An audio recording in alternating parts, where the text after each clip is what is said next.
MBC 뉴스 윤상문입니다.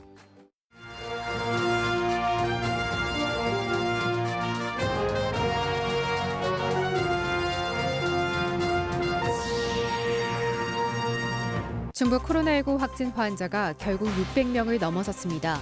병원과 아파트 단지, 제주 여행 부부 등 생활 속 전파가 급증세입니다. 충북도청 공무원들의 잇단 확진에 대해 이시종 도지사가 사과했습니다.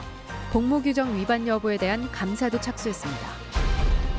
21대 국회가 개원한 지 5달, 중부 국회의원들의 입법 성적을 따져봤더니 초선 의원들의 약진이 두드러졌습니다. 여러분 안녕하십니까? 충북 코로나19 누적 확진 환자 수가 나흘 만에 또 100명 넘게 늘어 600명을 돌파했습니다. 3차 확산 이후 환자 100명 증가하는데 걸리는 시간이 급격히 짧아지고 있는 건데요. 병원과 아파트 단지, 제주 여행 부부 등 일상 속 전파는 꼬리에 꼬리를 물고 있습니다. 앞서 제천에서 확진된 90대 노인 2명은 결국 숨졌습니다. 보도에 정재영 기자입니다. 장현면 주민 집단 발생 이후 9달 만에 또 한 번 괴산에 긴장감이 감돌고 있습니다. 이번 환자만 120여 명에 달하는 지역 병원에서 코로나19 확진 환자가 한꺼번에 2명 발생한 겁니다. 일주일 넘게 이 병원 3층 정신병동에 머물렀던 두 환자는 치료를 마치고 각각 다른 병원으로 옮겨진 직후 양성 판정이 나와 되돌아왔습니다. 이때 이미 같은 병동에 있던 다른 환자와 직원 9명이 연쇄 감염된 상태. 병원이 폐쇄되면서 환자와 종사자 등 150여 명이 집단 격리됐고 270여 명에 대한 진단검사가 진행됐습니다. 환자가 더 나을 수 있다는 이야기입니다. 결과는 예단하기는 어렵지만 병원 공간이 협소해 추가 확진자가 더 나올 가능성이 있습니다. 사안의 중대성을 충분히 인식하여 조속히 전수조사를 완료하고 역학조사를 진행하여 괴산 확진 환자들이 이송됐던 병원 2곳이 있는 음성도 비상이 걸렸습니다. 폐쇄병동인 두 병원 입원 환자는 100명을 넘습니다. 음성군은 한 병실을 쓴 환자 6명을 격리하고 잠복기를 고려해 오는 18일부터 3차례 전수검사를 진행할 계획입니다. 네, 특수한 병실에 입원해 있기 때문에 외부 사람들과 접촉할 상황이 전혀 없습니다. 이제 정확한 검사를 위해서 저희들이 이제 3일 후에 그 일정을 잡았고, 제천에서는 기존 확진 환자와 한 아파트 같은 동에 사는 부부가 잇따라 확진됐습니다. 접촉 경위는 아직 조사 중인데 소독이 끝났는지 등 정확한 정보가 제때 전달되지 않아 불안한 주민들의 민원이 빗발쳤습니다. 병원으로 이송했는지 소독이 됐는지 안 다음에 대처를 하면 수월할 텐데 저희도 모르니까 주민들도 불안하고 저희들도 불안할 수밖에 없지 않겠어요? 성공 나오기가 두렵지 않겠어요? 요양원발 확진 환자까지 더해지며 누적 190명을 넘은 제천시에는 모든 시민을 검사하자는 목소리도 나오고 있습니다. 타 지역과 교류가 전혀 없을 수 없는 상황에서 우리 지역만 전수 검사를 하는 것은 큰 효과가 없을 것이라 생각됩니다. 청주에서는 남양주 확진 환자 가족과 제주 여행을 다녀온 부부가, 충주에서도 건설 현장 종사자가 감염됐습니다. 12월 확진 환자만 240명을 넘었고 최근 나흘 사이에만 신규 발생이 100명 넘게 쌓였습니다. 최초 발생부터 100번 환자가 나올 때까지 180여일이 걸린 이후 눈에 띄게 빨라진 확산 속도. 이런 추세라면 이달 안에 700명을 넘길 수 있다는 우울한 전망도 나옵니다. MBC 뉴스 정재영입니다. 확진 판정을 받은 충북도청 공무원과 관련된 검사 대상자 677명 전원이 다행히 음성 판정을 받았습니다. 그러나 비용과 업무 공백 등 피해가 큰 상황인데요. 해당 공무원과 충북산림환경연구소 소속 직원이 복무 지침을 어긴 정황이 드러났습니다. 충청북도는 규정 위반 여부에 대해 감사에 돌입했습니다. 조미애 기자가 보도합니다. 충북 593번인 충청북도 본청 공무원이 미열 등 의심 증상을 보인 것은 지난 10일. 그런데 해당 공무원은 확진 환자의 접촉자로 분류돼 검사를 받기 전인 14일 오전까지 정상 출근을 하고 10일과 11일엔 구내식당도 이용했습니다. 또 지난 12일 지인인 충북산림환경연구소 직원과 만나 식사를 함께한 사실이 역학조사 결과 드러났습니다. 코로나19 관련 복무관리 특별지침을 어긴 대목입니다. 정부는 지난달 23일 공직사회 특별지침을 내려 불필요하거나 급하지 않은 모임을 취소 연기하고 식사도 최대한 자제하도록 특별지침을 내렸습니다. 이달 2일엔 충청북도가 나서 해당 지침을 한 달간 더 엄격히 시행하고 지침을 위반해 코로나19에 감염되거나 전파하면 엄중 문책하겠다고 재차 강조했습니다. 방송은 저희가 11월 중순 이후부터 지금 날마다 하고 있고요. 개인적인 모임이 소모임이나 또 가족 내 모임 이런 부분 쪽에서 계속 지금 확진이 되고 있잖아요. 그래서 저희도 이제 그런 부분을 좀 강조를 하기 위해서 퇴근 전에 지금.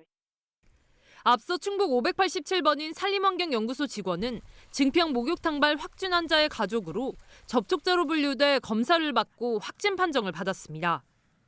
그런데 역학조사 과정에서 이 직원의 가족이 이미 이달 2일과 7일 감기 증상을 호소하며 2차례나 병원에 다녀온 사실도 드러났습니다. 도청 폐쇄와 업무 공백을 우려해 일체 모임을 자제해왔던 충청북도. 산림환경연구원 3명, 본청 1명 등 충북도 공무원들의 잇따른 확진 판정에 하루 677명이라는 엄청난 인원을 검사해야 했고 검사 비용만 5천만 원이 넘습니다. 또 사무실 폐쇄로 행정 업무에 일시 마비도 왔던 상황. 충청북도는 확진 판정을 받은 4명 공무원에 대해 감사에 들어갔습니다. 보건소로부터 이동동선에 대한 자료를 지금 받아가지고 4명의 그 관련된 사람들이 어떤 행위를 했고 어떤 게 있는지를 확인을 해서 문제가 된다고 지금 보인다면 거기에 대한 책임은 당연히 공무원들은 물어야 될 사항. 또 CCTV와 휴대전화 사용 내역, GPS 등 증빙 자료를 확보해 지침 위반 여부를 면밀히 살펴볼 방침입니다. MBC 뉴스 조미입니다. 이시종 지사가 충북도청에서 코로나19 확진 환자가 발생한 것에 대해 사과했습니다. 이시종 지사는 어제 도청 본관에 근무 중인 공무원이 코로나19에 확진돼 접촉자 등 600여 명이 진단검사를 받는 등 불안을 가중시켜 도민께 죄송하다며 이같이 밝혔습니다. 충청북도는 부서 간 이동 제한과 대면 보고 자제, 출장과 외출을 금지하는 등 직원 복무를 한층 강화했습니다.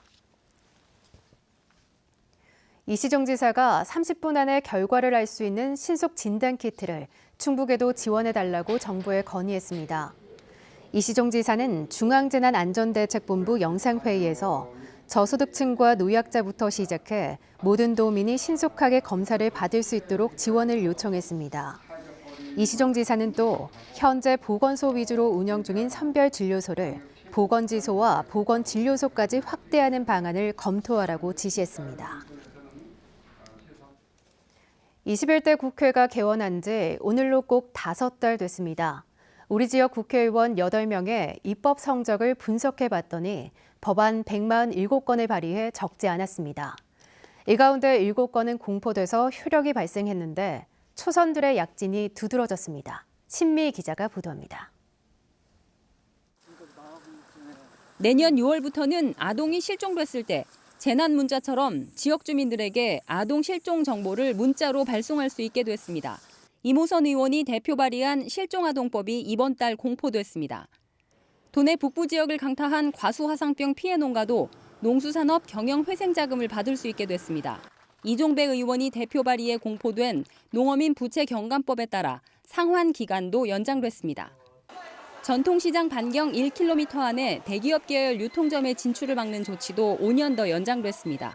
이장섭 의원이 대표 발의한 유통산업발전법 개정안이 지난 10월 공포되면서 시행에 들어갔습니다. 골목 상권 침해에 대한 소상공인들의 요구들이 늘 있어 왔죠. 그리고 한때는 우리 사회적 문제도 됐었고요. 그래서 이제 국회에서 합의로 법을 만들었던 것이니만큼 앞으로도 이 법의 취지를 잘 살려나가는 것들은 굉장히 필요하다라고 보여지고요. 충북 국회의원 8명이 발의한 법안 147건 가운데 7건은 이미 공포됐고 4건은 본회의를 통과해 시행을 앞두고 있습니다.